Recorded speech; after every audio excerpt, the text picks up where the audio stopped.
Come on. Burn the boat in the kingdom, can't turn around. We're lighting up the night, shaking up the ground. Excuses and flames, yeah, we're breaking free.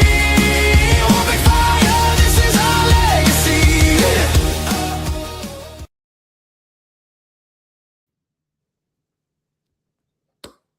Welcome. One Big Fire. Welcome to the podcast. I don't even know what episode this is, dude, but Jay Kinder, what's happening, my friend? Yeah. Welcome back to the United States from Mexico. Yes, baby. Yeah, CABO was good, man.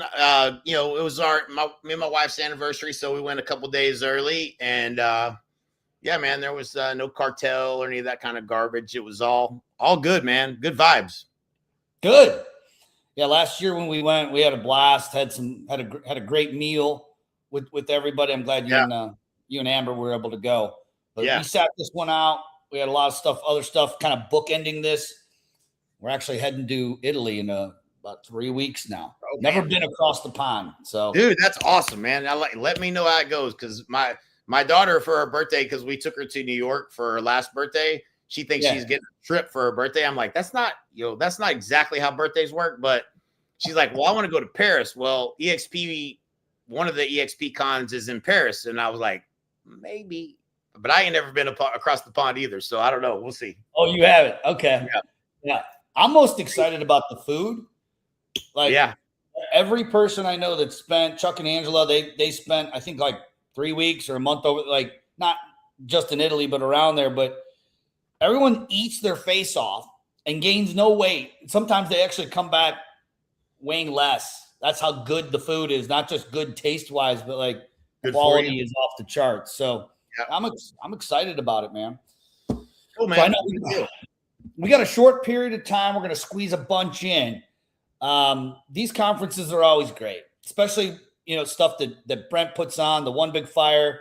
The theme of this podcast is the same theme of CABO and a lot of Brent's, because it's about putting everybody's fires together and making one big fire. In case you didn't ever put that together, that's why we call this the name of our podcast. But yeah, I want to hear, like, we literally haven't called since you got back from CABO. Do a quick download. I haven't got my Kinder download. So I know because I was getting text messages like, oh my God. So top three, baby. Let's start with one. Yeah, man. Number one, and this was the theme of the whole event. And I can't say this emphatically enough. The next wave is coming. Every ounce of my being and every conversation I'm having and every text in my phone is saying the same thing. The next wave is here, period. Like, I got goosebumps, like, to the point. I don't even know how to put into words the number of people that are coming, that everybody that I know, man, like, it's nuts. So that is something that I've been saying it all last year. I did a presentation at CABO last year, and I made the case for why the next wave is coming. And I feel like I've been on, like, the front of the tip of, the front of the boat, up here seeing everything that's coming. And now I'm in it. I'm like, y'all, we are in it right now. And so I feel it. That is the first thing I would say, is the next wave is coming. Now, I don't know that everyone sees what I'm seeing from the front, but I know that the next wave is coming. And that's my big takeaway. It's not so much about CABO. They all kind of feel it. And what I sense from, last year they announced co-sponsorship, right? And I said, I went into my room and I didn't come out of my room because I was afraid that I was going to tell people what I was doing. And I wanted to keep my powder dry, because I said, if everybody knows what I'm about to do, it's going to be I'm not ready for that yet. So this co-sponsor thing gets announced last year. The whole company's dynamic changes. Now you can help an agent in so many ways by bringing in a co-sponsor. It changed the whole dynamic of how we grow. And I think the year that went by was people figuring out, hey, this is who has a system, who has a process, who has value that they can actually add, that I can leverage. And that ignited a lot more people that the possibility and the opportunity was back.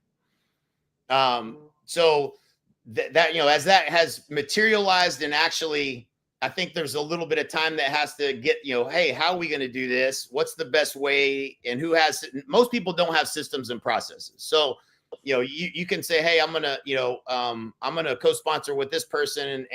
But there was no system. You just had that recruit already. And then you just added someone to it. You didn't use it as leverage to change anything. You didn't have a system for how you were having more conversation. None of that existed. You know, I think that we built all that and had all that already, and then we made an offer that's is irresistible. And I was talking to Jason Williford yesterday, and you know, he's deep into marketing. You know what I'm saying? Like, he was one of our best students, the best operator that we've had from an NAEA and boot camp and training agents, and you know, that side of it. I told I won't get into all the details of who we were on with, but some really good honey badgers of ours were trying to get Jason, and they were trying to bring him into the fold with what they're doing. And Williford I said, he's the best operator that I know. If you can get him, you should get him, but he should have came for the opportunity all along. Well, he's been deep into marketing, deep into it, working with Jay Abraham, doing all this big stuff and things, and kind of a lot of the stuff that we used to do back in the day with Abraham and stuff like that. But he's a good marketer. And once I told him what we're doing, he goes, you have an irresistible offer. And I said, dude, I've read all the books and I've done everything in them. And I ain't never had an offer that was an irresistible offer. Truthfully, like to the point that you got the fish are jumping in the boat. And so he picked up on that from a marketer's perspective that, okay, well, that changes everything. When you got an offer that's irresistible, then that changes the opportunity. Well, I'm seeing that in everybody that sees the offer. So, okay, y'all see what's happening? Everybody that sees this says, yes, this has never happened before. Y'all get on the boat. Let's go. And so it's been that, you know, I've been kind of seeing that, but there's the second thing that I would say, the first thing is the next wave is coming, and they were probably coming even not knowing what they don't know. The second thing I would say is that people are now seeing the opportunity like they saw it in 2017, the way we saw it. That I have not seen and felt across a larger group of people in a long time.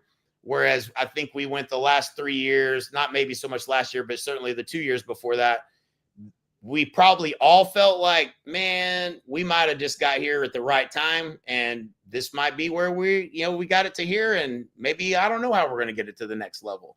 Right. And so it felt like it feels like people now recognize that this is the opportunity of their lifetime, more so than Drew probably be on here in a minute. Drew McGinnis has texted me every 5 minutes. We tried to get Drew for 8 years. And now he's here. And so there's a lot more people like that are, I feel like the really, like, if you could pick out of the lineup, the top people you'd want to have come over here and help build, those people are either here now or they're on their way here. And that, it's one thing to have agents come in to give them help for growing their business. It's another thing when people come here because they see the true opportunity in this. And they've tried this one over there. People, other companies are competitors and it ain't working. And then they see, hey man, we could all be one big fire partnered together and you guys have already built everything, man, I might have to leave that 150,000 stock and come back. And so I just haven't seen that level of people getting the opportunity in a long time. So those are the first two things. I mean, you've been deep in the weeds. Keep your powder dry. I'll let you tell what you've been working on some different things, but certainly a momentum and a feeling I haven't had since 2017, 2018. Yeah, man. I mean, I think as you were saying that and kind of going through like where you feel like we're at right now, obviously, I mean, and I know you agree with this, but co-sponsorship was everything because now it gave us an opportunity to collaborate with people who they normally wouldn't have collaborated or called us. Now, a lot of agents called us and asked us for help, even if they weren't in our line. Even if we had no financial interest in helping them, we helped them anyway. We did that for 7 years before co-sponsor. the 8th year when co-sponsorship came, it just opened the gates up and said, okay, yeah, you can do this. Not only can you do this, you're encouraged to do it. And that energy just kind of got kicked back. And that's why I believe that this next wave is coming, because now we're able to not just collaborate with the people, our brothers and sisters in the Honey Badger Nation in the direct line, but now everything's blended. All of EXP, the entire company of EXP is Honey Badgers now. Yeah. And it's been big, dude. It's been huge. So like you had said, you mentioned Drew McGinnis. We talked to him. He's one of the first people I picked up and called 8 years ago. Right. Another gentleman who I won't mention his name because they haven't made any announcements or anything, but the brokerage we're working with in Ohio, like I was talking to them 7 years ago. I remember walking up and down the streets. I remember where I was in the restaurants I was in front of when I was first talking to that and now all of a sudden, so what that got me thinking is like, why? But the waves was okay. The first wave, if you didn't catch the first wave, I was too late. They go through all that, those mental gymnastics of trying to talk themselves on why it's not the opportunity. I remember people saying, I was 2 years into this. They're like, it's too late, right? And it's still not too late, but that's the story that they're telling themselves right now. And that was certainly the last 3 years, 4 years probably, that people couldn't get their head around, man, I missed it. And but here's what go ahead, finish what you're going to say, because I want to hear the last piece. I'm sorry, go ahead. Was there anything you wanted to add to that? No, that was what I wanted to tail on with what you were sharing about where you feel we're going right now. And well, here's what happened. So, oh man, I might have missed the opportunity. Man, I'm too late. Meanwhile, 3 more years of the same shit you've been dealing with is not any better. And so it still ain't better where you're at and what you're doing. Was this a better opportunity for you 3 years ago? Yes. Is it still a better opportunity today? Yes. So are you going to do something about it now? And people are just to the point where, fuck, I guess I just need to do it. Like, I mean, it can't be no worse than nothing's changing here. It's only getting harder. You're in the whirlwind all day, every day. Everything we've done and gone through and rebuilt and done it again. That didn't get no better for anybody. So they get to a place where, I mean, it don't matter if it's that much better or not. It's still an improvement, and that maybe I should do it. And so I think that feeling like you missed it versus the pain is big enough now that this has just got to be better. It's just, and we've been saying this for a long time. It's like, it's a matter of time. They're all coming. And it feels like that's where we're at, is that, okay, you can keep pedaling on that bike as long as you want, but it's still better over here. Like, no matter if you got only build 100 people or 1,000 people or 10,000 people, it's still a better bicycle than the one you're on. So, you can stay in that hamster wheel or get over here and be working towards something that might be better in 3 years or not. What do you want to do? Stay on your fucking hamster wheel? Like, I think people have just come to the realization is that it doesn't matter if you missed it or not. It's just better. And that's what it feels like anyway. Yeah. Well, come join us on our live call. It's in 2 days, and you can actually see our playbook. I mean, we have zero secrets. And the funny thing is, when you do see our playbook, you're going to be like, wow, that's really amazing. But it's not rocket science. That's what these guys are doing, right? Like, I'm like, here's our book. Let me say this. All right. So Thursday, you'll give them the link to go get on. I do this call 1 time a week live, and I say I'll do this call unless I'm dead, and then I'm still going to do the call. Okay. So this is the one time you get to listen to it. Right. As of right now, there is no replay. There is no watch it on this website. You either come to this live call and see it live, or you don't get to see it. Now, I will say this. I challenge you to try to think of how you could do it better, because when you really truly see what the opportunity is, if you think you can go compete against this, I welcome you to the party, because it's going to blow your mind. It's going to blow, just like ChatGPT and all the AI has blown your mind at least 50 times this year. You're going to get on this webinar. You'll be like, are you effing kidding me? Like, it's the most, it's fun, man. So I can't wait.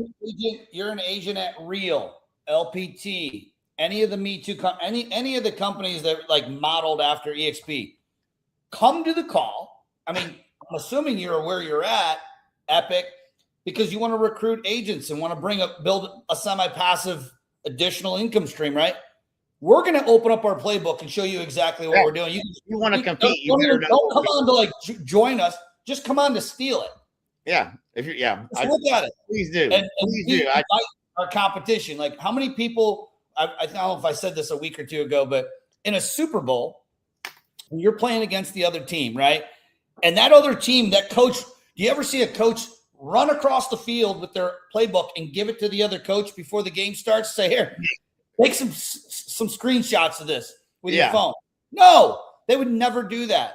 But we're so confident that duplicating this is so difficult. We're inviting you to just come look at it. Come look at it. I just put the link in there, jetfuelleads.com/live. Yeah. Check all right. Double dog dare you to try to knock it off. Double dog dare you. I know you got to go, but we got some stuff next week. We've been keeping our powder dry on an opportunity. I'll just say this, because I know you got to jump, and we'll let everybody off. We've said no to probably about 15 to 20 different mortgage opportunities. And we could have probably made a lot of money in any of them. But for the last 5-6 years, we've just said, no, not the right opportunity, not the right partnership. And we believe we found it. So stay tuned. Next week, we're going to probably let the cat a little bit more out of the bag on that. If it's something you want to get a jump on, DM me and we'll set up a call and I'll let you guys in on it. But that's all we got today. I got one last thing to finish with. Here's what I welcome competition. I love competition and I don't like to lose. But what I'll tell you is that what anybody is up against is we wake up every day thinking about how do we make it better for real estate agents and never take a dime from you. And so it's super hard to win against a competitor that has no financial goal around taking money from real estate agents. And the only reason we're able to do that is because of the model. So just understand, we're just trying to help agents like we always have. We just don't need the money. So we just want to help you. And I can guarantee you AI makes it easier. Now, the next year, all you're going to see is every person that figures out how to use AI and help agents is going to be selling you something. We ain't ever going to sell you nothing. We're just trying to help you. So we're just trying to help. If you want our help, that's what it is. But as a competitor, super hard to figure out how to beat us. Come on. We'll see you Thursday. All right, buddy. 12 noon Central. Thanks, Jay. I'm going to bring another brokerage on. I'll see you in probably a couple hours. All right, man. Later.